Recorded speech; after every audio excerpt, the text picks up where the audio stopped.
Guys, welcome to my channel. तो आज हम डिस्कस करेंगे कि गेट एग्जामिनेशन 2026 आपको कैसे अटेम्प्ट करना है। तो थोड़ा सा ये छोटी सी आपके लिए वीडियो होगी, आपके लिए काफ़ी इन्फॉर्मेटिव हो सकती है। आपको अटेम्प्ट कैसे करना है, देखो इसमें मैं कोई भी पार्शियलिटी नहीं रखूँगा कि कई स्टूडेंट होते हैं जैसे ना मोस्टली लाइफ साइंस बैकग्राउंड के स्टूडेंट ना ही जनरल एप्टीट्यूड को फोकस कर पाते हैं, ना ही केमिस्ट्री सेक्शन को। तो दोनों को आपको बताऊंगा आपको कैसे गेट एग्जामिनेशन क्रैक करना है। ठीक है, ये मेरा एग्ज़ाम हुआ था 2025 में और मेरे मार्क्स थे 42। तो जनरल के लिए लगभग आपको मार्क्स होने चाहिए 33 प्लस लगभग। तो देखो, आपका पेपर अगर मान लो काफ़ी इजी आ जाता है तो 33 34 तक आपकी कट ऑफ जाएगी, इससे ज़्यादा नहीं जाएगी। और मान लो आपका पेपर काफ़ी टफ भी हो जाता है तब भी आपका 29 30 तक आपको मार्क्स लेने पड़ेंगे एज़ पर जनरल कैटेगरी की मैं बात कर रहा हूँ। चलिए स्टार्ट करते हैं वीडियो को। तो देखो, सबसे पहले हम बात करते हैं आपका टोटल 100 क्वेश्चन आते हैं, सॉरी 100 मार्क्स होता है। और 100 मार्क्स में से आप सभी को पता होगा 30 30 एंड 25 एंड 15, मतलब 30 30 के आपके मेन सेक्शन होंगे, जिसमें से आप मोस्टली लाइफ साइंस वाले चूज़ करेंगे जोलॉजी। और जोलॉजी के साथ आपको चूज़ करना है biochemistry as per according to me. देखो, आप इसके साथ बॉटनी भी चूज़ कर सकते हो यदि आपका बैकग्राउंड बॉटनी का तो हुआ, ठीक है, जोलॉजी और बॉटनी। बट अगर आपका कोर एमएससी जोलॉजी है तो आप एमएससी जोलॉजी के साथ एमएससी बायोकेमिस्ट्री वाला टॉपिक आप चूज़ करना। क्यों, ये भी आपको बताऊंगा मैं। और रही बात आप फूड टेक्नोलॉजी या एक और होता है इसमें, देख लेना कौन सा, वो माइक्रोबायोलॉजी आई थिंक, वो वाला, वो जिनका कोर है वही करना, अदरवाइज जोलॉजी बॉटनी वाले उनको चूज़ मत करना। ठीक है, चलिए स्टार्ट करते हैं सबसे पहले जनरल एप्टीट्यूड की। तो सबसे पहले मैं अपनी बात करूं तो क्वेश्चन देखो काफ़ी इजी आते हैं, मैं ये नहीं बोल रहा हूँ कि आपके क्वेश्चन टफ आएंगे। बट यहाँ पर आप देख पा रहे हो अटैम्प्ट में यहाँ पर क्या लिखा है मैंने, जीरो, मतलब मैंने क्वेश्चन अटैम्प्ट किए थे ओनली सिंगल क्वेश्चन। आप सोच भी नहीं सकते कि मैंने एक क्वेश्चन मैंने अटैम्प्ट किया था जनरल एप्टीट्यूड का। यहाँ पर देखिए ये वाला क्वेश्चन, इसमें बोला गया था for the clock shown in figure. इसमें कुछ क्लॉक बनी थी, इसमें आपको एप्रोप्रिएट बताना था कि पी क्या है। ठीक है, तो यहाँ पर काफ़ी इजी था, ये वाला 2 मार्क्स का क्वेश्चन था, ये मैंने अटेम्प्ट किया था। बाकी यहाँ पर देख पा रहे हो आप, मैंने कोई भी यहाँ पर आंसर नहीं किया है। काफ़ी इजी था, ऐसे मैं नहीं बोल रहा हूँ, बट मुझे नहीं आता था, सीधी बात है। मैंने कभी ध्यान भी नहीं दिया जनरल एप्टीट्यूड में और मेरे को आता नहीं था, क्योंकि मेरे कोर था जोलॉजी और मैंने उस पर फोकस किया था। तो यहाँ पर आप देख सकते हो कोई भी मैंने नहीं किया है, जीरो, सिंगल है यहाँ पर देखो। अब यहाँ पर मैं थोड़ा सा बताता हूँ, ये आपका जनरल स्टार्ट हो गया, यहाँ पर केमिस्ट्री स्टार्ट हो गई आपकी। अब केमिस्ट्री में आपको कैसे अटेम्प्ट करना है, तो देखो आप सभी को बताऊंगा 3 टाइप के क्वेश्चन होते हैं, एक होता है एमसीक्यू, एक होता है एमएसक्यू और एक होता है नेटम। देखो, जो एमसीक्यू होते हैं उनमें तो नेगेटिव मार्किंग होती है, और गेट में नेगेटिव मार्किंग होना बहुत, मतलब आप समझो, आप यदि आपका क्वेश्चन आता है आपको 101% तभी आपको टिक करना है, अदरवाइज आपको टिक नहीं करना है, क्योंकि एक पॉइंट से भी आपकी रैंक बहुत नीचे ऊपर हो जाती है। ठीक है, तो नेगेटिव मार्किंग आपको करनी ही नहीं है। अब यहाँ पर कौन कौन से क्वेश्चन अटैम्प्ट करने हैं, तो केमिस्ट्री की बात करते हैं तो आपको एम एस क्यू, जो कि मल्टीपल सेलेक्टेड आंसर होते हैं, वो आपको करने ही करने हैं, चाहे आप तुक्का लगाओ, ठीक है, चाहे आप जो मर्जी करो, वो करने ही हैं, नहीं आता तो भी करने हैं। और नेट के क्वेश्चन है, ये भी आपको करने ही है, क्योंकि इसमें कोई आपका नेगेटिव मार्किंग नहीं जा रहे हैं। अब देखो ये जो क्वेश्चन आया हुआ है, consider the 2 pK values of valine as 2.32 and 9.62 isoelectric point, pI निकालना है। और ये क्वेश्चन आता ही आता है, मैंने प्रीवियस ईयर क्वेश्चन देखे काफ़ी, और जब मैंने गया था नेट गेट एग्जाम देने तभी मुझे पता था कि ये क्वेश्चन आएगा आएगा, क्योंकि ये ट्रेंड में है, हर बार आ रहा है, तो इस बार भी आएगा। क्वेश्चन करना कैसे अटेम्प्ट है, बहुत ईजी क्वेश्चन है ये। इसमें देखो क्या लिखा हुआ है कि 2 पीके पहले आपके पास दी गई हैं, एक है 2.32 और एक दी है 9.62। यदि अगर ऐसा लिखे फिर तो कोई दिक्कत नहीं है, इन दोनों को आपको क्या प्लस करना है और डिवाइड कर देना है 2 से, मतलब सिंपल बोलो इनकी एवरेज निकालनी है और आपका आंसर आ जाएगा। आपका आंसर आ जाएगा 5.97। तो आपको वहाँ पर कीबोर्ड लगा होता है साइड में, स्क्रीन के ऊपर कीबोर्ड होगा, ना कि नीचे वाला कीबोर्ड जो होता है ना माउस और कीबोर्ड, वो वाला कीबोर्ड नहीं चलता है, स्क्रीन में ही कीबोर्ड लगा होगा, वहाँ आपको टाइप कर देना 5.97, आपका सही हो जाएगा आंसर। बट कई बार होता है क्या है, एक क्वेश्चन और आता है पीआई में जिसमें 3 पी के वैल्यू दी होती हैं, जैसे पी के वैल्यू 2.32, दूसरी मान लीजिए 9.62 और तीसरी दे दी आपको 12। अब आप कौन सी वैल्यूज उठाओगे, तीनों को एवरेज नहीं निकालनी है, फिर ऐसे करना है, आपको 2 लेनी है, आपको 2 एसिडिक या 2 बेसिक की एवरेज निकालनी है।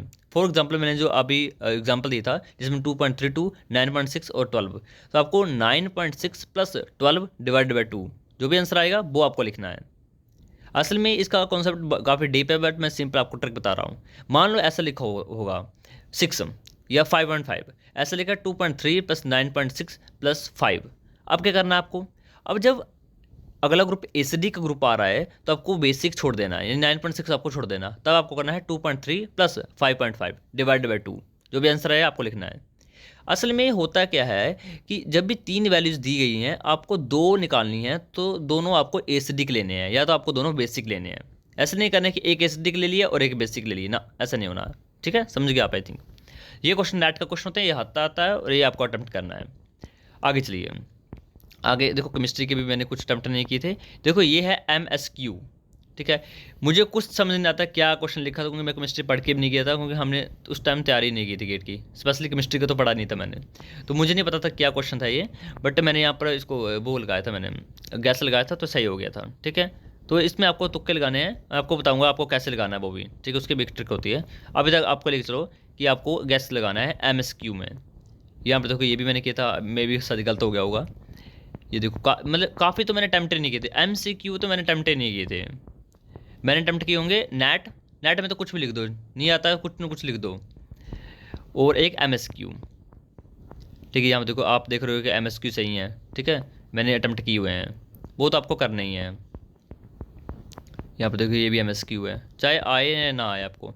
अभी तुक्का कैसे लगाना है वो आपको मैं आगे बताता हूँ जब मैं जूलॉजी सेक्शन में जाऊँगा मैं। ठीक है, ये नेट के भी देखो, नेट का क्वेश्चन कौन सा है ये वाला, नहीं ये नहीं, पता नहीं क्या था, ये कर ही दिए, कुछ ना कुछ लिख दिया है। ये भी MSQ है। ओके, हाँ देखो अब आपका जूलॉजी सेक्शन स्टार्ट हो गया है। ठीक है, तो जूलॉजी सेक्शन में ये क्वेश्चन आया था, which one of the following restriction endonuclease is a valent cutter. देखो मैं ये बोल रहा हूँ कि मैंने केमिस्ट्री में से 2 क्वेश्चन अटैम्प्ट किए थे MCQ के, जो कि मेरे को आते थे, और बाकी मैंने क्या लगाए थे, तुक्के लगाए थे MSQ के, क्योंकि मुझे पता नेट मार्क नहीं है तो मैंने अटैम्प्ट कर लिए थे। ठीक है, अब ऐसा नहीं है कि आपको यदि मान लो 2 बातें हैं, ये तो आपको केमिस्ट्री या जनरल एप्टीट्यूड आता होगा तो आप जोलॉजी में थोड़ा कर सकते हो कि नहीं यार थोड़ा हो जाएगा। बट अगर आपको मान लो जनरल नहीं आता है, रीजनिंग नहीं आती है, और ना ही आपको केमिस्ट्री आती है, तो आपकी पकड़ होनी चाहिए जोलॉजी और बॉटनी के अंदर, सॉरी ये जोलॉजी या बायोकेमिस्ट्री के अंदर एक मजबूत पकड़ होनी चाहिए। ठीक है, आपको दिखाऊंगा कैसे। अब देखो मेरे को पता था कि मेरा केमिस्ट्री नहीं है, मेरा रीजनिंग वीक है, मैंने अपना कोर पकड़ लिया, मैंने जोलॉजी और बायोकेमिस्ट्री अच्छे से कर ली। ठीक है, अब देखो यहाँ पर ये क्वेश्चन काफ़ी ईजी है, हर बार क्वेश्चन आता है। इसमें पूछा जाता है कि कौन सा एंडोन्यूक्लियस है, कई बार टाइप 3 टाइप 2 ऐसे ऐसे क्वेश्चन आते रहते हैं, बट आपको बस बेसिक का पता होना चाहिए इसके बारे में। ठीक है, तो एक इसमें तो सीधा एलिमिनेशन मेथड था, एक ही आंसर था इक्वार वाइब। ठीक है, अब उसके बाद यहाँ पर देखो, which one of the following DNA repair system required DNA glycosylase. अब आपने डीएनए रिपेयर सिस्टम पढ़ा होगा, तो आपने देखो बहुत सारे मेथड होते हैं, बहुत सारे मेथड हैं, जिसमें से जो सेकंड मेथड होता है जिसको बोलते हैं हम बेस ऑक्सीजन रिपेयर सिस्टम। तो बेस ऑक्सीजन रिपेयर सिस्टम में आप सभी को पता होगा डीएनए ग्लाइकोसाइलेज काम करता है, जो कि डीएनए को कट करेगा। ग्लाइकोसाइलेज ग्लाइकोसिडिक एक्टिविटी होती है उसके पास। काफ़ी इजी क्वेश्चन था, ये अटेम्प्ट किया है। उसके which on the following is most sensitive amino acid. तो मोस्ट सेंसिटिव इम्यूनो एसिड का जब भी नाम भी अगर सुनने का भी सेंसिटिव वर्ड सुन लिया तो एक ही आंसर आएगा, रिया टेक्नोलॉजी बोलता है इसको, रेडियो इम्यूनो एसिड, रिया टेक्नोलॉजी। काफ़ी इजी क्वेश्चन था। उसके बाद यहाँ पर देखो सेपरेशन से क्वेश्चन था, आई थिंक मेरा गलत हो गया था ये, मुझे जहाँ तक याद है साइज एक्सक्लूजन इसका आंसर था। उसके बाद यहाँ पर देखो ये भी काफ़ी इजी क्वेश्चन था, बट ये था MSQ, बट ऑल दो मैंने अटैम्प्ट कर दिया क्योंकि इजी क्वेश्चन था, मेरे को आता था। उसके बाद यहाँ पर बोला था which one of the following molecules capture CO2 in C4 cycle. अब देखो मैं आपको बताता हूँ गेट एग्जाम कितना ईजी है एज कम्पेयर टू नेट। अब गेट में देखो यहाँ पर बोला है CO2 कैप्चर कौन करता है। अब आपको यदि आपने पढ़ा भी नहीं है, मान लो आपने साइकिल पढ़े नहीं है, C3 C2 C2 C4 cycle आपने पढ़ी नहीं है, तो आप स्किप मत करना, ध्यान से पढ़ना कि क्वेश्चन क्या पूछा है। अब यहाँ पर पूछा गया है कि CO2 कैप्चर कौन करता है C4 साइकिल में। तो C4 साइकिल किस नाम पर आती है, जो फर्स्ट कंपाउंड होता है वो 4 कार्बन कंपाउंड होता है। तो यहाँ पर अगर मैंने एनालाइज करूँ तो यहाँ पर एक ही है जो कि 4 कार्बन कंपाउंड है। ठीक है, ऐसे सही हो जाएगा। देखो राइबोलोस 1,5 बिस फॉस्फेट ऐसे हट गई क्योंकि C2 साइकिल का है। रही बात आपके 1,3 बिस्मुथ ग्लिसरेट, तो ये तो है ही नहीं, कंपाउंड नहीं, C4 साइकिल या जो भी साइकिल है, ऑल्दो ये 4 कार्बन कंपाउंड भी नहीं है। अब बचता है ऑक्सैलिक एसीटेट और फॉस्फोइनोल पायरुवेट। अब फॉस्फोइनोल पायरुवेट, पेप और ऑक्सैलिक एसीटेट में देखो 4 कार्बन कंपाउंड कौन है, सीधा आंसर। ठीक है, मैं उस टाइम थोड़ा सा कंफ्यूज हो रहा था कि ऑक्सैलिक एसीटेट तो नहीं होता होगा, पर मुझे लगा ये 3 कार्बन, ये तो है ही नहीं 4 कार्बन कंपाउंड, सीधे फॉस्फोइनोल पायरुवेट आंसर हो गया। ठीक है, अब यहाँ पर देखो काफ़ी इजी क्वेश्चन था। Which one of the following ion channel open repolarise. देखो क्वेश्चन ध्यान से पढ़ना है कि डीपोलराइज पूछा है या रीपोलराइज पूछा है। अगर डीपोलराइज होता तो मैं डायरेक्ट सोडियम टिक कर देता। अब देखो सोडियम अंदर आते हैं तो क्या होता है, डीपोलराइजेशन होती है, एक्शन पोटेंशियल जनरेट होता है। जब नेक्स्ट साइकिल चलती है तो रीपोलराइजेशन होता है, रीपोलराइजेशन के लिए पोटाशियम होता है, सिंपल बात है। बट गेट एक बेसिक लेवल का एग्जाम है, सच बोलूँ तो काफ़ी इजी क्वेश्चन आए थे। अब देखो इक्विलिब्रियम डिस्टेंस क्वेश्चन इस तरीके से, हाँ ये क्वेश्चन मैं थोड़ा पढ़ के नहीं गया था, मैं फॉर्मूला लास्ट में भूल गया था। ये क्वेश्चन आपको पढ़ के जाना है नेट के लिए, जूलॉजी सेक्शन के लिए, कि पी के निकालने आपको आने चाहिए। ऊपर क्वेश्चन आया था ना, जैसे पी आई निकाला था और पी के आपके पास दिए गए थे, कई बार पी के ए निकालना भी आ जाता है कई बार, तो इसका एक फार्मूला होता है, देख लेना गूगल से क्या फार्मूला होता है। मैं जस्ट उस टाइम भूल गया, मैं बल्कि मैं तैयारी करके गया था, मुझे पता देगा ऐसे क्वेश्चन आते हैं। पी एच निकालने का क्वेश्चन आता है, पी आई निकालने का फॉर्मूला आता है, और एक पी के का क्वेश्चन आता है। ये 3 क्वेश्चन आएंगे। मैं उस टाइम फॉर्मूला भूल गया था, इसलिए मैंने आई थिंक गलत आंसर किया है, 5 ऐसा आंसर नहीं है इसका, बट ये आपको करना है। अब देखो which one the following is peptide hormone, काफ़ी इजी क्वेश्चन था। अब यहाँ पर देखो ये वाला क्वेश्चन है, 2 मार्क्स क्वेश्चन था और इसकी प्रोबेबिलिटी इस बार भी ज़्यादा है, ये आएगा। क्वेश्चन से घबराना नहीं है, बोला है which of the following peptide does not absorb ultra violet light अब 250 नैनोमीटर। देखो 250 नैनोमीटर पर कौन कौन से पेप्टाइड कौन कौन से अमाइनो एसिड एब्जॉर्ब करते हैं लाइट को, ये बताना मेरे को। तो एक है फिनाइल एनालिन, एक है ट्रिप्टोफान और एक है टायरोसिन। देखो टायरोसिन की होती है आपके काफ़ी टाइम हो गया मेरे को पढ़े हुए, फिर भी मैं बता देता आपको, आई थिंक 274। ट्रिप्टोफान की होती है 280 और फिनाइल एलानिन अमाइनो एसिड की होती है 257। अब देखो यहाँ पर आपको एलिमिनेशन मेथड लगाना है। अब ये GSQTKR ये क्या चीज़ है, ये असल में अमाइनो एसिड के कोड नेम लिखे हुए हैं। जैसे अब बाई क्या होता है, वाई टायरोसिन होता है, डी एस्पार्टिक एसिड होता है, ठीक है, ऐसे पता हो जाए आपको। पी क्या होता है, आई एम क्या होता है, मिथेनिन होता है, क्यू क्या होता है, ठीक है। मेरे को छोड़े हुए काफ़ी टाइम हो गया, बट फिर भी आपको पता होना चाहिए कि कौन कौन से होते हैं। अब यहाँ पर देखो डब्ल्यू ट्रिप्टोफैन होता है, तो देखो डब्ल्यू तो मतलब होगा ही नहीं क्योंकि वो तो ऑब्जर्व कर रहा है, 280 पर ऑब्जर्व कर रहा है, डी तो एलिमिनेट हो गया। रही बात वाई की, तो वाई क्या होता है, टायरोसिन होता है, टायरोसिन अभी बताया मैंने 274 पर ऑब्जर्व करता है, वो भी एलिमिनेट हो गया, बचा क्या, AOC, राइट आंसर हो गया। ठीक है, ऐसे करना है। MHC मॉलिक्यूल्स का स्ट्रक्चर से क्वेश्चन आएगा। देखो MHC कैसे काम करता है वो तो काफ़ी डीप है, उसमें आपसे रैग 1 रैग 2 आएंगे, वो काटेंगे, ठीक है, बहुत लंबी प्रोसेस है।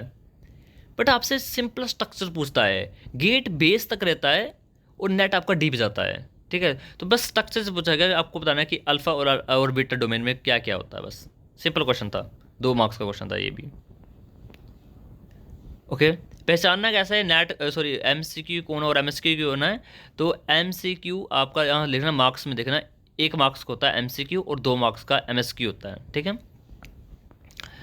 अब ये क्वेश्चन था आपका DNA डबल हेलिक्स से क्वेश्चन था, ठीक है। ऐसा तो जूलॉजी सेक्शन काफ़ी इजी, इंजाइम से क्वेश्चन बनता ही बनता है, आपको इंजाइम करके ही जाना है। BMAX और KM कौन बढ़ेगा कौन घटेगा, कौन सा कम्पिटेटिव इन्वेशन में, अनकम्पिटेटिव में, ऐसे क्वेश्चन आएगा, काफ़ी इजी होते हैं इसमें। फिर DNA के हेलिक्स से ये क्वेश्चन भी आता है, बट कम है, इसका आने के चांसेस कम है, हमारे टाइम ऐसे पिछले काफ़ी सालों से ये क्वेश्चन नहीं आया है, ठीक है। ईजी है, कुछ नहीं है, जो जूलॉजी सेक्शन तो ईजी ही है। अब आती है बॉटनी सेक्शन, मैंने बॉटनी सेक्शन नहीं की थी। अब देखो चूज़ कैसे करनी है, 2 तरीके होते हैं चूज़ करने के। सबसे पहले जैसे आपको, या तो आप घर से डिसाइड करके जाओ कि मैंने तैयारी किसकी करके गया हूँ, ऐसे नहीं कि हर मतलब बॉटनी भी पढ़ रहे हो, जूलॉजी भी पढ़ रहे हो, बायोकेमिस्ट्री भी पढ़ रहे हो, ऐसे नहीं करना है। टारगेट पहले सेट हो जाए कि नहीं मैं बायोकेमिस्ट्री पढ़ के गया हूँ और जूलॉजी पढ़ के गया, मैं तो पहले से दोनों चीज़ें पढ़ के गया था, यानी कि तीनों चारों चीज़ें पढ़ ली। फिर वहाँ पर जाकर देखना है कि सच में बायोकेमिस्ट्री के क्वेश्चन है भी करने लायक या नहीं है। मान लो वो है भी नहीं, जरा भी मतलब बन नहीं रहा कुछ, तो बॉटनी सेक्शन में देखो, नहीं यार बॉटनी के थोड़े क्वेश्चन तो बन रहे हैं, या फूड टेक्नोलॉजी के देखो या माइक्रोबायोलॉजी के देखो। बट एक बार चूज कर लिया उसके बाद उसी पर रहना है, ऐसा नहीं कि चेंज कर देना बीच में छोड़ा यार, क्योंकि देखो अगर बीच में छोड़ोगे तो सारे आपके टिक के आंसर हट जाएंगे और आपको वो चूज़ करना पड़ जाएगा नेक्स्ट वाला जो आपने चूज़ किया होगा। तो पहले अच्छे चूज़ कर लेना, उसके बाद आपको नेक्स्ट जाना है। मैंने बॉटनी चूज़ नहीं किया था, नीति अच्छी। अब जोलॉजी की बात करूँ तो जोलॉजी में लैक्स मैंने 19 क्वेश्चन अटैम्प्ट किए थे और इसमें से 18 मेरे ठीक थे, एक मेरे गलत हो गया तो वो वाला स्टार्टिंग वाला साइज क्रोमेटोग्राफी वाला। ओके, अब उसके बाद आपको बायोकेमिस्ट्री में आ जाना है, जो कि जोलॉजी वाले स्टूडेंट ऑब्वियसली चेक यही टिक करेंगे, मेरे ख्याल से तो यही करेंगे। बायोकेमिस्ट्री आपको करनी है, ठीक है। हो गया स्टार्ट बायोकेमिस्ट्री या नहीं हुआ अभी? एक सेकंड। ओके, अच्छा ऊपर वाला, ओके ऊपर वाला था ना बायोकेमिस्ट्री, ओके ये जोलॉजी है, ठीक है, मैं तो भी सोच रहा हूँ तो ठीक है। तो यहाँ पर देखो जोलॉजी में एक क्वेश्चन आता है हार्डी वेनबर्ग इक्विलिब्रियम का, और हार्डी वेनबर्ग इक्विलिब्रियम से वैसे क्वेश्चन दो टाइप के बनते हैं। एक क्वेश्चन ब्लड ग्रुप से बनता है जिसमें आपके पास 3 सिनेरियो दिए जाते हैं, वैसे मोस्टली 2 सिनेरियो होते हैं बट उसमें 3 होते हैं, क्योंकि उसमें आपका वो वाला blood group R H factor है वो भी आ जाता है। तो उसमें एक क्वेश्चन है जो नेट में पूछा जाता है, तो मे बी डी लेवल का है बट वो भी आ सकता है। वैसे ये वाला जो बेसिक क्वेश्चन लिखा हुआ है स्मॉल ए और इसमें बताना होता है, काफ़ी इजी क्वेश्चन होता है, 0.99 इसकी फ्रिक्वेंसी थी, मेरा सही था, 2 नंबर का क्वेश्चन होता है। उसके बाद देखो क्वेश्चन का लेवल देखो आप क्या है, the animals belong to which one of the following phyla are characterized by the segmented body. बच्चे को भी पता होगा, ये जो बीएससी में है ना उसको भी पता होगा कि आर्थ्रोपोड्स के अंदर फॉल्स सेगमेंटेशन होती है और एनालिड्स के अंदर ट्रू सेगमेंटेशन होती है, क्योंकि इसमें internal as well as external segmentation होती है। बट आर्थ्रोपोड्स के अंदर एक्सटर्नल तो होती है बट इंटरनल नहीं होती है, ठीक है। ऐसे काफ़ी इजी क्वेश्चन आते हैं। ये था आपका जोलॉजी का लेवल। डेस्मोजोम्स सभी को पता होगा डेस्मोजोम्स के बारे में। ब्रूड पैरासाइट्स वो ये तो अपने रील्स वगैरह इंस्टा वगैरह पे देखोगा, कोको की कहानियाँ, ठीक है, कोको बर्ड। उसके बाद योग सैक, मेरे गलत हो गया था ये वाला, एक इसमें गलत हुआ था। देखो अब 4 मैन ऑफ पेंजा, ठीक है, ये मैंने अटैम्प्ट नहीं किया था, डॉल्फिन इसका आंसर था। अब यहाँ पर देखो ये वाला क्वेश्चन, ये भी मैं देख रहा हूँ काफ़ी टाइम से आ रहा है, पीसीआर वाला क्वेश्चन। ये नेट के बता रहा हूँ, नेट के क्वेश्चन ऐसे क्वेश्चन आता है नेट के, तो पीसीआर पूछा गया था क्वेश्चन, काफ़ी इजी क्वेश्चन था, ठीक है। उसके बाद यहाँ पर देखो पोस्ट जाइगोटिक मैकेनिज्म लिखा है, तो ये इकोलॉजी का क्वेश्चन है, वो काफ़ी इजी क्वेश्चन है। पोस्ट जाइगोटिक क्या होता है कि जाइगोट बन चुका है, जाइगोट जब बन चुका है इसका मतलब मेटिंग मोटिंग सब कुछ हो चुकी है, तो बिहेवियरल आइसोलेशन तो पहले ख़त्म हो गया, क्योंकि जाइगोट बनने के बाद की दिक्कत है। इसका मतलब क्या होगा, फर्टिलाइजेशन फेलियर होगा या हाइब्रिड स्टेरिलिटी होगा। देखो फर्टिलाइजेशन फेलियर तब होती है अगर प्री जाइगोटिक होता तो, बट पोस्ट जाइगोटिक मतलब जाइगोट बन चुका है, इसका मतलब अब जो संतान होगी, बेबी होगा, वो पक्का होगा। अब पक्का होगा इसका मतलब डिफेक्ट तो आएगा ही, क्योंकि 2 डिफरेंट स्पीसीज के बीच में पार्टिसिपेशन हुई है, ठीक है।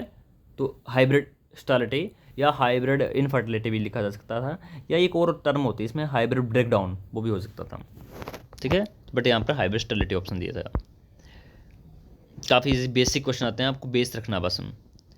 और मैकेलिस मेंटल से भी देखो यहाँ पर ये क्वेश्चन आया था, काफ़ी इजी क्वेश्चन होते हैं। ये वाला क्वेश्चन ये मैंने अटैम्प्ट नहीं किया था, बस बहुत ईजी था। इसमें वो वाला फार्मूला लगता है आपका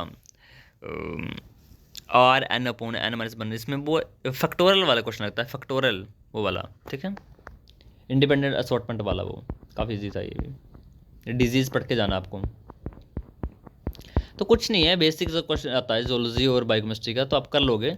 अब ओवरऑल आपको बता दूं आपको करना क्या है। तो आपको यदि आपका एज पर रीजनिंग अच्छी है तो कम से कम 5 क्वेश्चन रीजनिंग से अटैम्प्ट करना, 5 क्वेश्चन आपको केमिस्ट्री से करने, इससे ज़्यादा जाने की जरूरत नहीं है। और जोलॉजी से लगभग 15 क्वेश्चन आपके ठीक होने चाहिए और 15 क्वेश्चन आपके बायोकेमिस्ट्री में ठीक होने चाहिए, तो आराम से आपका एक अच्छी रैंक से क्लियर हो जाएगा। उसके बाद गेट क्लियर करने के बाद आपको कैसे एडमिशन लेनी है, क्या करना है, वो सब मैं आपको बता दूंगा। मार्च में आपका रिजल्ट आएगा ना, ठीक है, उसके बाद सब हम कर लेंगे, बात की बात है। ओके, तो ऐसा नहीं है। और मान लो यदि आपका थोड़ा वीक है, आप रीजनिंग या केमिस्ट्री के जैसे जस्ट लाइक मी, तो एक क्वेश्चन करो रीजनिंग से, 2 क्वेश्चन करो केमिस्ट्री से, 19 क्वेश्चन आराम से करो जोलॉजी से, और लगभग 17-18 क्वेश्चन बायोकेमिस्ट्री से हो जाएगा आपका आराम से। कोर रखो, कोर नहीं है तो रीजनिंग और 5 5 क्वेश्चन उधर से कर लो, कुछ नहीं, सब हो जाएगा। बाकी कोई डाउट है तो आप कमेंट करना। Thank you and have a nice day.